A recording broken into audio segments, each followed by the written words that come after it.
কর্মী হিসাবে দীর্ঘ রাজনৈতিক আন্দোলন ও রাজনৈতিক কর্মকাণ্ডের ভূমিকা বিবেচনা সাপেক্ষে আগামী দিনে সংগঠনকে আরো বেগবান ও শক্তিশালীভাবে গড়ে তুলতে আমি আপনাদের একান্ত সহযোগিতা কামনা করছি। পরিশেষে আমি আপনাদের প্রতি আহ্বান জানাই, গুজবে কান না দিয়ে সত্যকে জানুন, প্রচার করুন এবং ন্যায়ের পক্ষে অবস্থান নিন।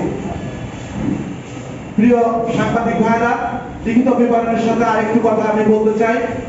সেটি হচ্ছে, বাংলাদেশ জাতীয়তাবাদী যুবদল অত্যন্ত সুনামের সাথে সারা বাংলাদেশে বিগত ফ্যাসিস্ট সরকারের সময় সর্বোচ্চ আন্দোলন সংগ্রাম করেছে।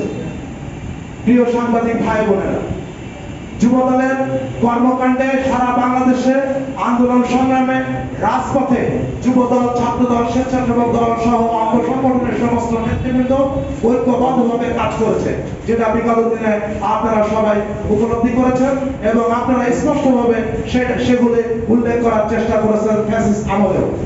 প্রিয় সাংবাদিক ভাই ও বোনেরা, বাংলাদেশ জাতীয়তাবাদী যুবদল মাগুরা জেলা শাখা, বিশেষ করে আমি এবং আমার সাধারণ সম্পাদক যারা ফিরোজ আহমেদ অত্যন্ত সুনামের সাথে এই 5ই আগস্টের পরে যুবদলকে ঐক্যবদ্ধ রাখার এবং বিগত দিন 5ই আগস্টের পরে যে সমস্ত কিছু লুটপাটের ঘটনা ঘটেছিল, আমরা ঐক্যবদ্ধভাবে সেগুলো উদ্ধার করে তাদের যার যার মালামাল ফেরত দেওয়ার সর্বোচ্চ চেষ্টা করেছি।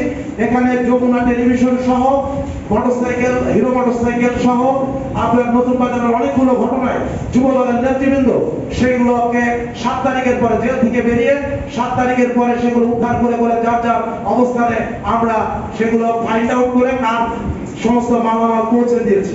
শুধু তাই নয়, যুবদলের কোন লোক এ পর্যন্ত কোন অনৈতিক কোন কর্মকাণ্ডের সাথে যাতে লিপ্ত না হয় সেজন্য আমি আর আমার সাধারণ সম্পাদক সর্বোচ্চ চেষ্টা করেছি।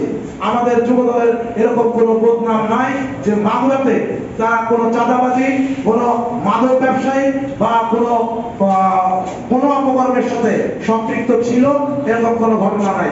কিন্তু সম্প্রতি, এর আগেও আপনারা কোন এরকম পেপার পত্রিকায় দেখেনি, কিন্তু সম্প্রতি অর্থাৎ মাস 1-2 আগে থেকে নির্বাচনকে সামনে রেখে আমার সহকর্মীরা আমাকে যারা ভালোবাসে কিছু ব্যানার টানিয়েছে, আমাকে পৌরসভার মেয়র হিসাবে দেখতে চাই বলে কিছু ব্যানার টানানো হয়েছে। তারপর থেকে আমরা দেখতে পাচ্ছি যুবদলকে নিয়ে বিভিন্ন রকম ষড়যন্ত্র, কমিটি ভাঙা বা বিভিন্ন রকম ষড়যন্ত্র করছে। আমাদের দলের ভিতরে যারা ফ্যাসিস্টদের সাথে বিভিন্নভাবে যোগাযোগ রাখে, আমার কাছে মনে হচ্ছে দলের ভাবমূর্তি, বিশেষ করে যুবদলের ভাবমূর্তি ক্ষুণ্ণ করার লক্ষ্যে এই কাজগুলো করছে। এতে মানে আমি ব্যক্তি যদি কোনো অন্যায় করি সেটা তো অবশ্যই দলের গায়ে পড়ে না, অবশ্যই আমাকে সেটা মেনশন করে বা আমাকে প্রমাণ করতে করুক যে আমি কোনো ঘটনার সাথে বিগত দিনে সম্পৃক্ত ছিলাম বা আছি। আমি আপনাদেরকে অত্যন্ত বলিষ্ঠতার সাথে বলতে চাই যে বাংলাতে আমার এবং আমার সাধারণ সম্পাদকে আমাদের কোনো মানে যদি কোনো বদনাম সুস্পষ্টভাবে উল্লেখ করে যদি দেখাতে পারে, আমরা সর্বোচ্চ শাস্তি নিতে প্রস্তুত আছি বলে আমাদের কেন্দ্রীয় নেতৃবৃন্দ ডেকেছিল।